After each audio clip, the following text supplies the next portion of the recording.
السلام علیکم ورحمۃ اللہ وبرکاتہ۔ الحمد للہ وکفا وسلام علی حبیبہ المصطفیٰ، اما بعد فاعوذ باللہ من الشیطان الرجیم، بسم اللہ الرحمن الرحیم۔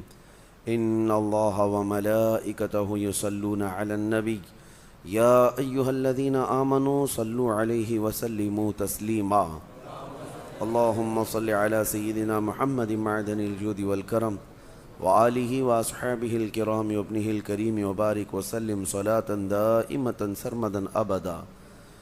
نبی اقدس صلی اللہ تعالی علیہ وسلم کے زمانے نبوت کے مکی سالوں میں جب تیسرا چوتھا سال ہو گیا اعلان نبوت کا، جیسے کہ میں نے آپ کو بتایا، اسلام کی تبلیغ بڑھتی ہی گئی، باوجود ہزار مصائب کے، مشکلات کے، دعوت دین کہیں تھمتی نہیں تھی، اور نہ ہی لوگوں کے داخل ہونے کا سلسلہ کم ہوتا تھا۔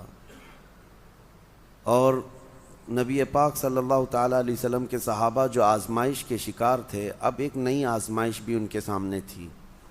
جب 5واں سال آیا نبوت کا تو اس قدر تکلیفیں بڑھ گئی کہ سبوں نے نبی پاک صلی اللہ علیہ وسلم کی بارگاہ میں حاضر ہو کر کے عرض کیا کہ یا رسول اللہ صلی اللہ علیہ وسلم، کیا ہم حق پر نہیں ہیں؟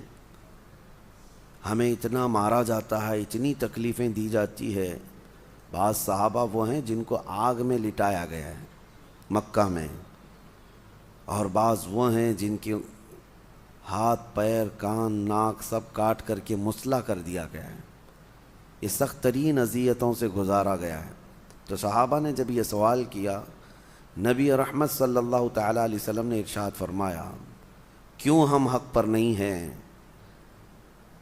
صحابہ نے کہا کہ پھر ہمیں زنجیروں میں باندھا جاتا ہے، تکلیفیں دی جاتی ہیں۔ نبی پاک صلی اللہ علیہ وسلم نے فرمایا، تم سے بڑھ کر کے تکلیفیں اللہ کے نبیوں کو آئی۔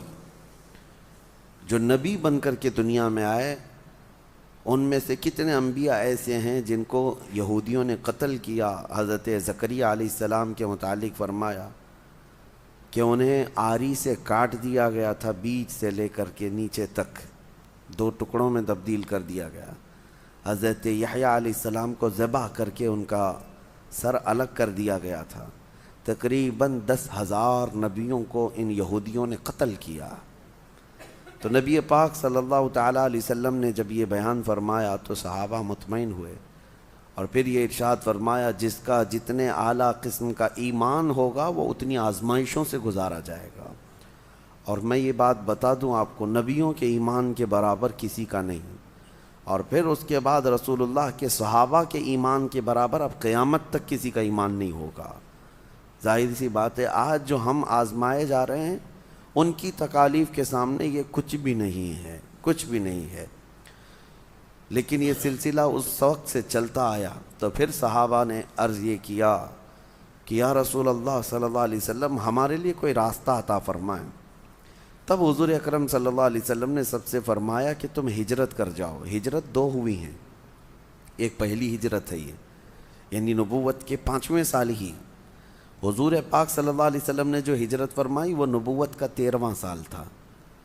یہ نبوت کے 5ویں سال ہی ہجرت ہوئی، لیکن یہ ہجرت مدینے کی نہیں تھی، یہ ہجرت حبشہ کی تھی، جس کو آج ایتھوپیا کہا جاتا ہے۔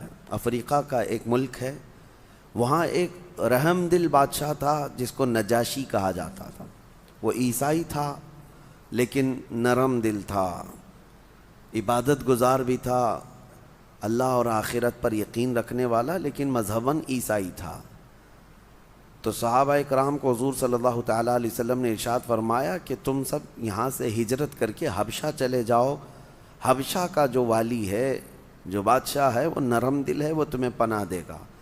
تو صحابہ کرام کا ایک قافلہ نکلا، اس میں بڑے بڑے صحابہ ہیں، حضرت عثمان ابن عفان رضی اللہ تعالیٰ عنہ، حضرت عثمان غنی بھی اس میں تھے، حضور پاک صلی اللہ تعالیٰ علیہ وسلم کے اجلہ صحابہ میں سے حضرت جعفر طیار رضی اللہ تعالیٰ عنہ، جو مولا علی کرم اللہ وجہ الکریم کے بھائی ہیں، یہ سب نکلے۔ تقریباً اس میں 70 صحابہ تھے۔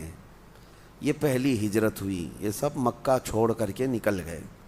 جتنے آزمائے جاتے تھے اور جتنے اللہ تبارک و تعالیٰ کی بارگاہ میں سبوں نے یہ عرض کیا کہ ان مصائب سے ہمیں آزادی مل جائے, ہجرت کیا. ہجرت کا جو ہے قرآن میں ذکر ہے, میں اس کو پھر کسی اور موقع پر عرض کرتا ہوں کہ جہاں تکلیفیں بڑھ جائیں بہت ساری تو وہاں مومن کے لیے ہجرت ہے.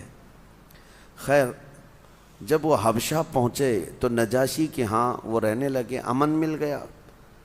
نجاشی نے کہا کہ اگر تم ستائے ہوئے ہو اپنے شہر کے تو میرے شہر میں, میرے ملک میں سکون و اطمینان کے ساتھ رہ سکتے ہو. سب رہنے لگے. لیکن مکہ والوں کو اس پر بھی سکون کہاں تھا. تو مکہ کے جو اثردار لوگ تھے انہوں نے دیکھا, کہا کہ یہ ادھر جا رہے ہیں, وہاں جانے کے بعد پھر وہاں بھی یہ اسلام پھیلا دیں گے, لہٰذا نجاشی کو جا کر کے ہمارا ایک قافلہ ان کی تمام برائیاں بیان کریں گے. اور نجاشی چونکہ مکہ والوں سے پہلے سے اچھے تعلقات میں تھا, تجارتی تعلقات بھی ادھر سے اچھے تھے, تو مکہ والوں نے ایک قافلہ پھر سے بھیجا جس کی سرداری ابو سفیان کر رہے تھے. ابو سفیان ایک قافلہ لے کر کے وہ بھی وہاں حبشہ پہنچ گئے, اور چونکہ پیسے والے تھے, اثر والے تھے, نجاشی کے پاس جا کر کے ایک ریکویسٹ ڈالی کہ ہم ملاقات کرنے کے لیے آئیں. نجاشی نے حاضر ہونے کے لیے کہا. جب حاضر ہوئے تو پوچھا کیا مسئلہ ہے, تو ابو سفیان نے کہنا شروع کیا کہ ہمارے مکہ میں ایک فتنہ پیدا ہو چکا ہے, لوگ اپنے پرانے دین سے نکل چکے, جس کی وجہ سے مکہ کے گھر گھر میں آج لڑائیاں ہیں, اور وہ سبب ہے, انہوں نے کہا, محمد صلی اللہ تعالیٰ علیہ وسلم کی وجہ سے. اور ہمارے شہر سے کچھ لوگ بھاگ کر کے آپ کے وطن میں آئے ہیں پناہ لینے کے لیے, اور آپ نے ان کو پناہ دے دیا ہے. وہ ہمارے دین سے نکلے ہوئے ہیں, جیسے آج کہتے ہیں نا دیش دروہی, دھرم ویرودھی, یہ تمام الفاظ اس وقت بھی تھے. یہ ہمارے ویرودھی لوگ ہیں, وطن چھوڑے ہوئے لوگ ہیں, لہذا ان کو آپ اپنے وطن میں رہنے کی کوئی اجازت نہ دیجیے. نجاشی انصاف پسند تھا, ابو سفیان سے بہت اچھے گہرے تعلقات تھے. کہا اچھی بات ہے, لیکن وہ لوگ آئے ہیں تو میں ان سے مل لیتا ہوں. تو پھر جو مسلمان صحابہ وہاں پر تھے, نجاشی نے ان کو اپنے دربار میں طلب کیا کہ جو نئے یہاں پر رہنے کے لیے آئے ہیں وہ ہمارے پاس آئیں. صحابہ آگے آئے ہیں. پھر ان میں سے ایک صحابی کو اپنا وکیل بنا کر کے سبوں نے آگے بڑھا دیا. وہ حضرت جعفر طیار تھے, مولا علی کرم اللہ وجہہ الکریم کے سگے بھائی ہیں. وہ دربار میں بات کرنے کے لیے آئے. نجاشی نے پوچھا کہ تمہارا دین کیا ہے, تمہارا دین کیا ہے, اور یہ مکہ کے حالات کیا ہیں. ابو سفیان وہیں دربار میں ہے, اور نجاشی کا بہت قریبی اثر انداز بھی ہے, نجاشی کے اوپر اثر ڈالنے والی شخصیت بھی ہے, لیکن اس کے باوجود حضرت جعفر طیار نے کچھ نہیں دیکھا. جب نجاشی نے پوچھا کہ تمہارا دین کیا ہے اور یہ محمد کون ہے اور کیا معاملہ ہے مکہ میں, تو ایک جملے میں انہوں نے پورا سٹیٹمنٹ دے دیا. حضرت جعفر طیار نے کہا ہمارے پاس وہ رسول آیا ہے جو ہمیں مخلوق کی عبادت سے نکال کر خالق کی عبادت پہ لگاتا ہے. بس اب تک ہم پیدا کی ہوئی چیزوں کی عبادت کر رہے تھے, کوئی پتھر کی, کوئی درخت کی, کوئی ہوا کی, یہ سب مخلوق ہیں. حضرت جعفر طیار نے کہا یہ مخلوق کی عبادت سے وہ ہم کو نکال کر خالق کی عبادت پہ لگا دیا. یہی وہ دین ہے اور یہی وہ رسول ہے. اب نجاشی چونکہ اہل کتاب میں سے ہے, وہ خود عیسائی تھا, اور وہ بھی بت پرست نہیں ہے جیسے کہ دوسرے اس وقت تھے مکہ والے. تو نجاشی نے کہا تو پھر میرے کچھ سوالات ہیں, اس کے جوابات دو. نجاشی نے تقریباً 17 سوالات کیے تھے. چونکہ وہ پڑھا ہوا تھا مقدس کتابوں میں, اس نے پوچھنا شروع کیا محمد صلی اللہ علیہ وسلم کے بارے میں. پہلے یہ بتاؤ کیا وہ کسی بادشاہ کے بیٹے ہیں یا بادشاہت یعنی ان کے باپ داداؤں میں ہے.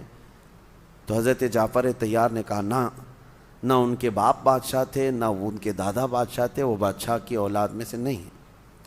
پھر نجاشی نے پوچھا ان کے ماننے والے جو ایمان لاتے ہیں وہ بڑے بڑے پیسے والے لوگ ہیں یا غریب لوگ ہیں؟